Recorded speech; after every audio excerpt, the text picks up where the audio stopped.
The answer is no, we don't. What is the question? Do we Christians worship the same God as the Muslims? The answer to that question is very simple. It is one word. It begins with an N and it ends with a no. No. Not yes and no. Not well, sort of. No. Permit me to try to make that case for you by reminding you that Elvis Presley is not the Queen of England. Take a look at this little picture, if you will. To your left, you'll notice that Elvis Presley from the Aloha from Hawaii concert, in his left hand, you can make out a crown because the king of rock and roll was given a crown. On the right-hand side, you'll notice that the Queen of England is also wearing a crown. Here's my question for you. Are these two people the same? Some would say yes and no. Why? Well, they're not like identical, but they're both wearing crowns. So Elvis and the Queen are the same. And if you think that's illogical, that's because it is. But they might protest. Here's another picture of Elvis and the Queen. You'll notice that Elvis, he's the one on the left, he's wearing a cape. The Queen, she's the one on the right, she also has a cape. Would we conclude these two people are the same? And the answer to that question is no! Just because there's a little bit of a similarity does not mean equality. It doesn't mean they're the same. I walk on two legs. So does a kangaroo. We're not the same just because we share a little something similar. Which leads us to this lady. Her name is Professor Larisha Hawkins.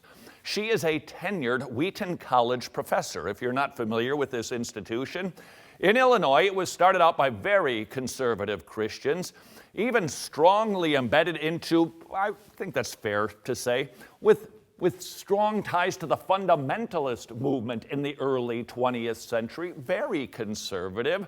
More recently, it has become pretty mainstream evangelical, and on occasion, doing some things that cause a few people to scratch their heads.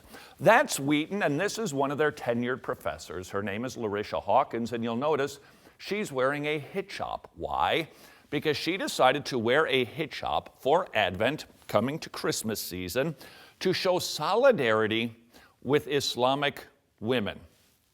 Now, before we go any further with this controversy, and it does become a very big controversy because of what she said, I would like to ask a question. What does that even mean? She is claiming that she wants to be in solidarity with her Muslim sisters as a Christian during Advent. For what? Why? The intention was never clearly stated. She didn't ever identify and give any sort of explanation as to what sort of solidarity we're talking about. Is she talking about the women in Saudi Arabia who can't drive an automobile, who can't go to university, that have to walk behind their husbands, that get beat, that can be divorced with an I divorced thee 3 times? What sort of solidarity are we talking about? We don't know because she didn't say so. However, that wasn't the big deal. She, on her Facebook, said a few things that caused everybody, including Wheaton College, to go, what? Here's what she Facebooked. I stand in religious solidarity with Muslims because they, like me, a Christian, are people of the book. No, I didn't become a teenage girl, and no, there wasn't a question mark there, but I'm putting one on there. That was the sentence that caused people to go, what are you doing here? Muslims and Christians are people of the book.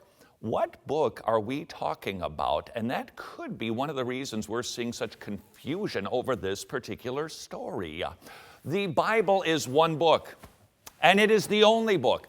The Bible is not the Old Testament, like, well, you can have that book, and then the New Testament, that's a separate book, and you can have that book, or you can take one of the 66 if you like, and that's a book. No, the Bible is one continuous source. Just because there was a 400-year silence between Malachi and Matthew, that does not mean that there are 2 separate books. There is one book. You cannot divide them. And if you do not accept the book all of it, then you're not a person of the book. This is something that is causing a great deal of confusion as more and more evangelicals are now starting to state, yeah, I guess we are, because after all, we are of the same Abrahamic faith, like Jewish people and Muslims. Christians, we come from the lineage of Abraham, so therefore we're all the same.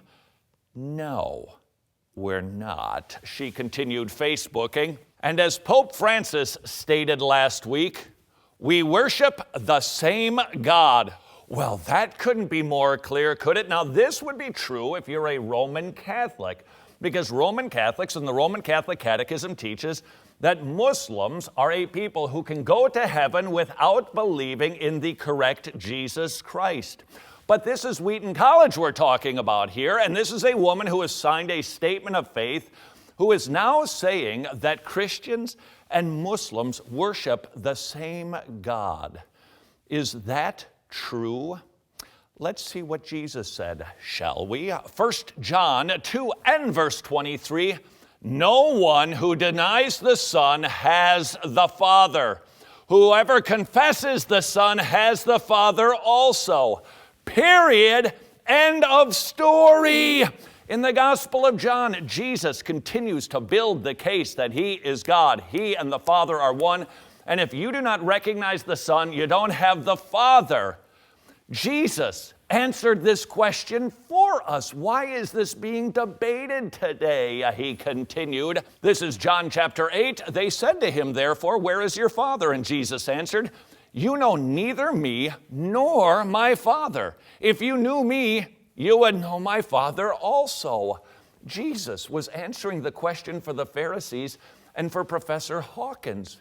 If you don't worship Jesus and the Muslims do not, then you do not have the Father. One more from Jesus. This is John 14. If you had known me, you would have known my Father also. From now on, you do know him and you have seen him.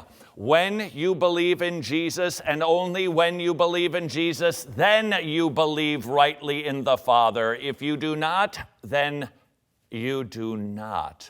Might I remind you that Elvis Presley and the Queen of England are not the same person.